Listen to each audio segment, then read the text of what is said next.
మధ్యప్రదేశ్లోని గునా జిల్లాలో ఈ దారుణం జరిగింది. మహిళను నెల రోజులుగా నిర్బంధించిన ఒక వ్యక్తి ఆమెపై లైంగిక దాడికి పాల్పడ్డాడు. అలాగే చిత్రహింసలకు గురి చేశాడు. నోటిలో కారం పోసి ఫెవిక్విక్తో సేల్ చేశాడు. నరక యాతన అనుభవించిన ఆ మహిళ ఆసుపత్రిలో చికిత్స పొందుతోంది. ఇరుగు పొరుగున నివసించే 23 ఏళ్ల మహిళ 23 ఏళ్ల అయాన్ పఠాన్ల మధ్య పరిచయం వారిద్దరి మధ్య సంబంధానికి దారితీసింది. ఇది తెలుసుకున్న తల్లి తన కుమార్తెను మందలించింది. పఠాన్కు దూరంగా ఉండమని చెప్పింది.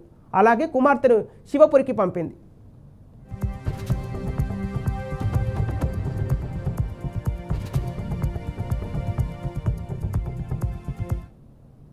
కాగా ఆ మహిళ గునాకు తిరిగొచ్చింది. పఠాన్తో కలిసి అతడి ఇంట్లో నివసించింది. మోజు తీరిన కొన్ని రోజుల తర్వాత పఠాన్ ఆ మహిళను హింసించసాగాడు.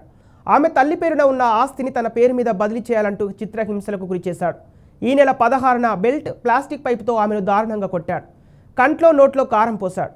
ఏడుపు భయపడకు వినిపించకుండా ఫెవిక్విక్తో పెదాలను అంటించాడు. ఈ విషయం తెలుసుకున్న పోలీసులు ఆమె నుంచి ఫిర్యాదు తీసుకున్నారు. ఇక మహిళను నిర్బంధించిన పఠాన్ ఇంటి నుంచి బెల్ట్, ప్లాస్టిక్ పైప్, ఫెవిక్విక్, మద్యం బాటిల్స్ను స్వాధీనం చేసుకున్నారు. నిందితుడు పఠాన్ను అరెస్ట్ చేశారు. అత్యాచారంతో సహా పలు సెక్షన్ల కింద కేసు నమోదు చేసి పోలీసులు దర్యాప్తు చేస్తున్నారు.